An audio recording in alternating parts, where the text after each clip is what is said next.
Hi there, I'm going to show you how to create this effect using nothing but Premiere Pro and a static image. So stay tuned.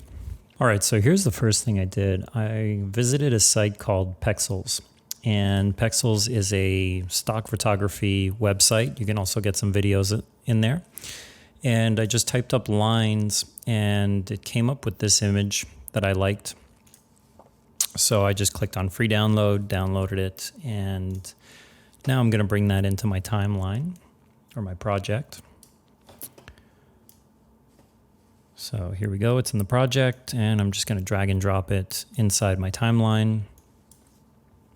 Zoom in there, and I'm just going to extend this to a few seconds. 5 sounds good to me. We're just going to zoom out of the image a little bit here to bring it back in. The next thing I did, just to stylize it a bit, was bring up RGB curves. And the reason I'm doing that is because there's not enough contrast to my liking. I want the blacks to be blacker and the whites to be brighter. So that's why I brought the RGB curves in, because I'm just going to create a simple S curve. And that's just going to create some contrast in the image, and that's looking good enough for me.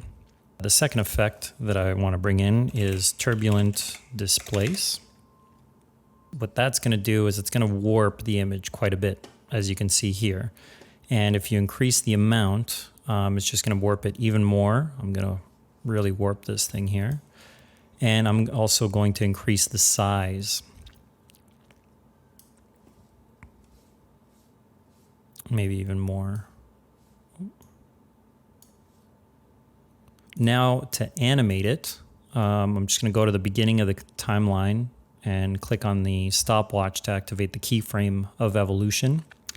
And I'm going to come to about the middle and input 60. And then I'm going to go all the way to the end. And bring it down to 0. And what that's going to do is it's going to animate the image so that it has motion, and it's going to be a perfect loop. So I'm going to render this out and show you what it looks like.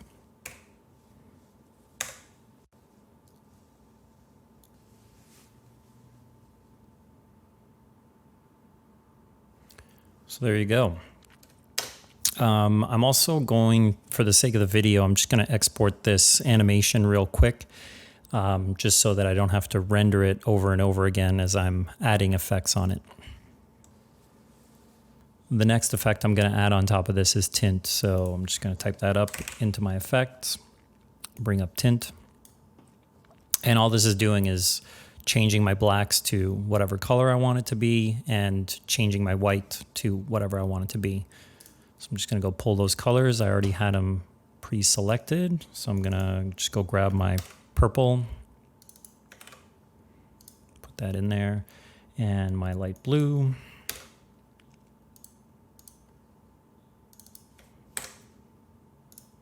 And drop that in. All right, so now we've got our tint effect on, and it's added some colors in. And the last effect I'm going to put on this layer is the mirror effect. I just thought it would make the footage a little bit more interesting. And move this to about the middle. And there we go. It should have a perfect reflection now. And, you know, to me, it just makes the footage a little bit more interesting to look at. Okay, so the next thing you want to do is hit T. It'll bring up your type tool.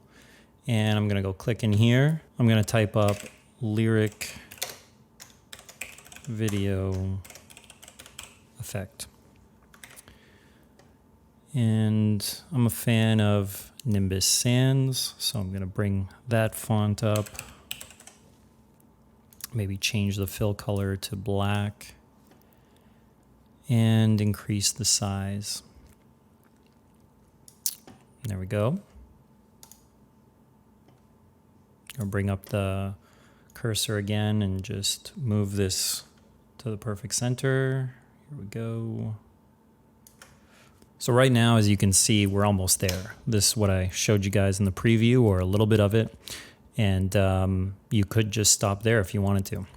I'm going to show you guys a couple of ways you can have even more fun with this. So I moved my text layer to video 3, and holding down Alt, I'm going to click on my bottom layer here and just drag it up, and it's going to duplicate that layer.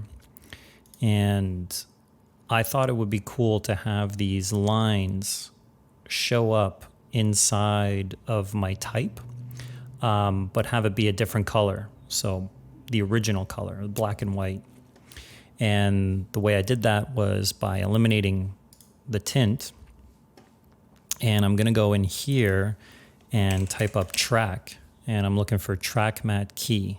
And what that's going to do is it's going to create a clipping mask of this video and attach it to the LYRIC video font.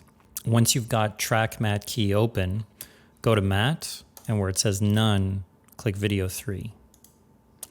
And that's where your type is. And so that's what's happening now, is it's showing up black and white only where there's a text effect on there, or where there's text written there.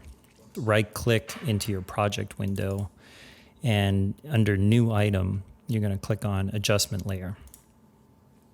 Click OK, and drag and drop your adjustment layer above all your other layers. And now in here, you're going to go back into effects and look for invert. And you're going to click on invert, drag, and drop it onto your adjustment layer. And what your adjustment layer is doing is any effect that you're putting in here is going to affect every other layer underneath it. So now, without doing much, by just activating one effect, you're changing the whole look and feel of this thing. And you can keyframe it so that it goes really quickly, and you can get that kind of effect. Or you can go under here in the channels, and you can change the inversion from the RGB channel to only invert the red channel, and then you're getting this look, and then green and red and so on. They're all giving you different looks. That one looks really cool. And now above and beyond that, you can also go into this opacity panel and change the blending mode as well. And then that'll give you a different look and feel to it as well. So let's say you're using hard light now as a blending mode. Well, you can still navigate through your inversions and still discover some pretty cool looking effects. And so presumably what I'm saying is, you create one, you highlight all your layers, Alt, click and drag, and then you can go into your layer, your text layer, and change it. So, oh, I made a mistake, but still doesn't matter. See, the point is you go back into your adjustment layer, and then you can go and switch the blending mode. So very quickly, is changing as the lyrics change. And you can add some transitions in there to make it a little bit more seamless. But yeah, that essentially is the effect I came up with, and I thought I'd share it. Hope you enjoyed.